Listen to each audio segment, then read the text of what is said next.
नमस्कार, आप जुड़े हुए हैं राजस्थान के सबसे बड़े Dainik Navjyoti digital news network से। जयपुर में आज क्या कुछ हुआ आप देखिए हमारे साथ। जी हां, समाचार वही जो आप देखना चाहे। देश की अर्थव्यवस्था लंबे समय से डूब रही है, लेकिन एनडीए सरकार ने स्थिति में सुधार के लिए कोई फैसला नहीं किया है। मुख्यमंत्री अशोक गहलोत ने कहा कि सभी सुझावों, चेतावनियों को पूरी तरह से दरकिनार कर दिया गया। सरकार की अक्षमता के कारण लोग पीड़ित हैं। गहलोत ने कहा कि अप्रैल से जून के दौरान चालू वित्त वर्ष में देश की जीडीपी वृद्धि दर 0 से 23% नीचे लुढ़क गई है, जो अब तक का रिकॉर्ड है। यह सबसे अधिक चिंताजनक है कि अर्थव्यवस्था के लगभग सभी क्षेत्रों में तेजी से गिरावट आई है। निर्माण और विनिर्माण अप्रैल जून में 50% और 39% से अधिक गिर गया, जबकि व्यापार, परिवहन और संचार में 47% का संकुचन दर्ज किया गया। सरकार को तत्काल सुधारात्मक उपाय करने की आवश्यकता है। कांग्रेस प्रदेश सहप्रभारी विवेक बंसल ने केंद्र सरकार पर निशाना साधते हुए कहा कि यह बहुत दुर्भाग्यपूर्ण है कि देश की अर्थव्यवस्था रसातल में चली गई है। राहुल गांधी ने कई बार अर्थव्यवस्था, बेरोजगारी और व्यापार को लेकर चेताया, लेकिन जुमलेबाजी में माहिर हमारे वित्त मंत्री और प्रधानमंत्री इन बातों को स्वीकार करने से हिचक रहे थे।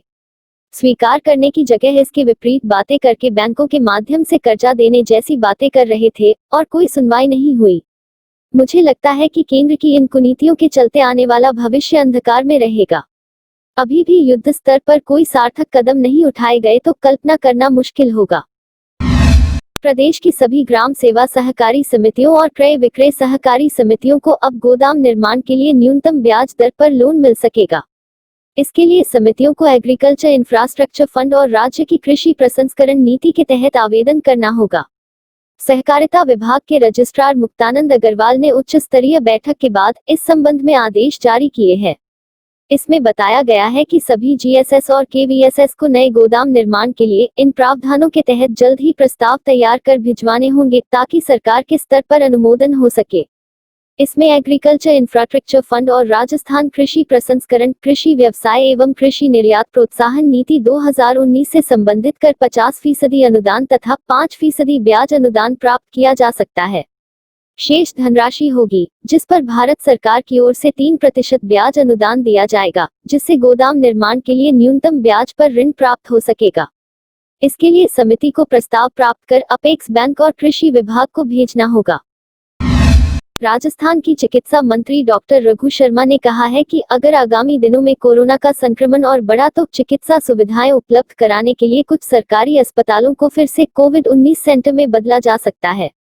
वहीं प्राइवेट अस्पतालों का भी अधिग्रहण किया जा सकता है।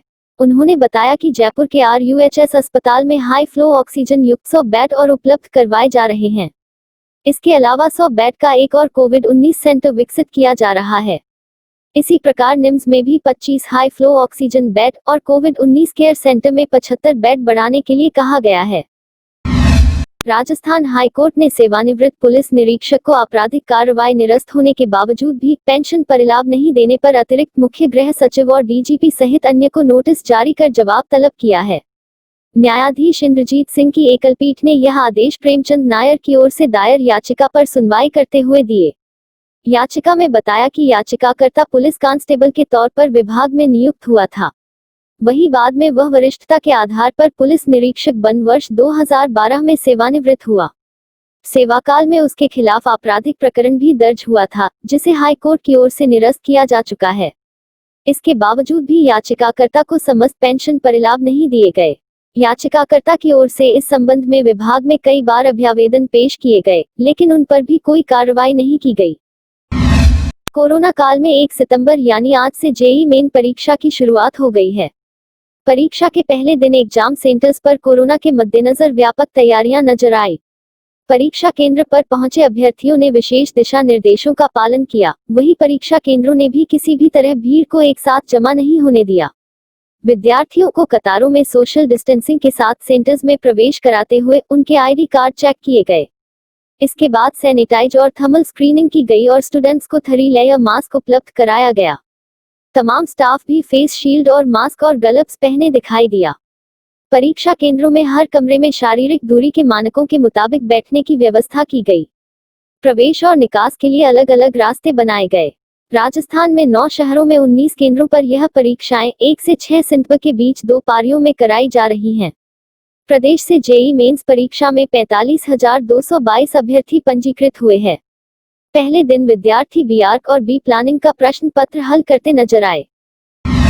अखिल भारतीय विद्यार्थी परिषद के कार्यकर्ताओं द्वारा मंगलवार को कुक स्थित आर्य कॉलेज में विभिन्न जिलों से जेईई की परीक्षा देने पहुंचे विद्यार्थियों को मास्क एवं सैनिटाइजर वितरण का कार्यक्रम किया गया।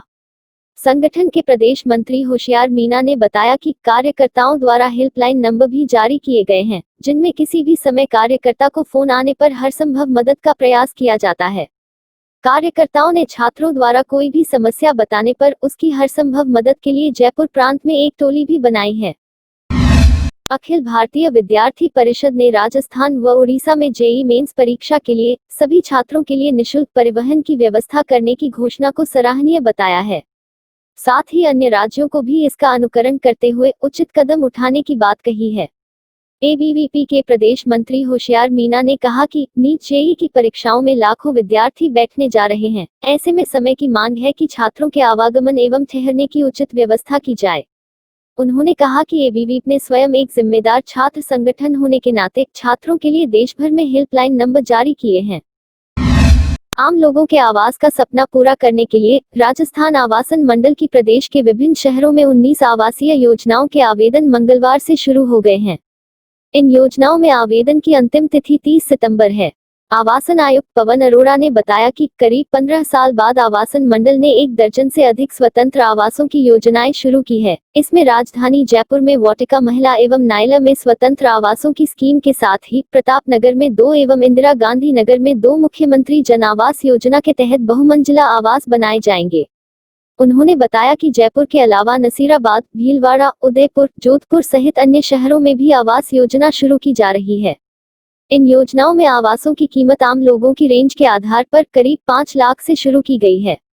इन योजनाओं में 6,663 आवासों का निर्माण किया जाएगा, जिसमें से 3,500 से अधिक स्वतंत्र आवास होंगे।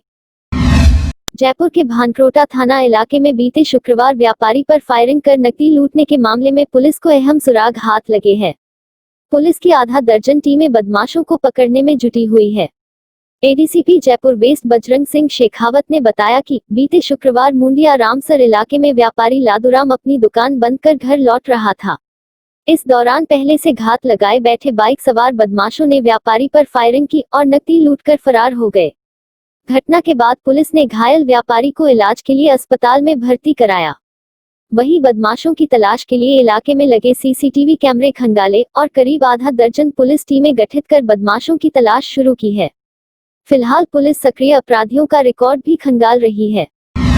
राजधानी जयपुर में गाय और मवेशियों पर ज्वलनशील पदार्थ फेंकने का मामला सामने आया है। मामला मुहाना थाना इलाके का है। पुलिस के मुताबिक मधरामपुरा के रहने वाले महेंद्र कुमार शर्मा ने मामला दर्ज कराया है कि वह एक मंदिर में पुजारी का काम करता है। इस मंदिर के पास मवेशी और गाय चारा खाते हैं। मंदिर के पास एक रंगाई और छपाई की फैक्ट्री भी संचालित है, जहां काम करने वाले कर्मचारियों ने गायों को भगाने के लिए उन पर तेजाब और अन्य ज्वलनशील पदार्थ फेंक दिया। इस घटना में 3 गाय और घोड़ा झुलस गए। शर्मा का आरोप है कि आए दिन फैक्ट्री संचालक वहां खड़ी रहने वाली गाय और मवेशियों पर तेजाब व अन्य केमिकल फेंक देते हैं, जिससे कई जानवर झुलस गए और कई जानवरों की मौत हो गई। महेंद्र कुमार शर्मा ने मुहाना थाने में फैक्ट्री मालिक जयंती खत्री और महेश खत्री समेत अन्य कर्मचारियों के खिलाफ पशु क्रूरता का मामला दर्ज कराया। पुलिस ने धारा 9 राजस्थान गोवंश पशु अधिनियम 1995 के तहत मामला दर्ज कर लिया है और मामले की जांच पड़ताल में जुट गई है। जयपुर एयरपोर्ट से मंगलवार को 26 फ्लाइट्स के शेड्यूल में से 20 फ्लाइट्स का संचालन हुआ, जबकि 6 फ्लाइट्स रद्द रहीं। वहीं जयपुर से इंदौर के लिए एक नई फ्लाइट भी शुरू की गई है। जानकारी के अनुसार जयपुर एयरपोर्ट से लॉकडाउन के बाद 25 मई से विमानों का संचालन शुरू किया गया था। संचालन के बाद से शेड्यूल के अनुसार फ्लाइट नहीं चल रही है। आज भी इंडिगो की कोलकाता, दिल्ली, स्पाइसजेट की कोलकाता, एयर इंडिया की दिल्ली और आगरा जाने वाली फ्लाइट रद्द रहीं। राजस्थान में मानसून सक्रिय है और लगातार तेज बारिश का दौर जारी है। राजधानी जयपुर में पिछले दिनों हुई रिकॉर्ड तोड़ बारिश के कारण आमेर कस्बे के दोनों सागर लबालब हो गए हैं। पिछले कई सालों से ज्यादा बारिश नहीं होने के कारण यह दोनों तालाब खाली रह जाते थे, लेकिन इस बार अच्छी बारिश के कारण दोनों तालाब लबालब हो गए हैं। उधर बारिश के मौसम में कस्बे के चारों ओर पहाड़ियों पर हरियाली छा गई है, जिसके चलते यहाँ का दृश्य आंखों को सुकून देने वाला नजर आ रहा है। ये थे आज के मुख्य समाचार। विस्तार से जानने के लिए पढ़ते रहिए दैनिक नवज्योति। दैनिक नवज्योति के YouTube चैनल को सब्सक्राइब करें और ताज़ा अपडेट के लिए बेल आइकॉन दबाएं।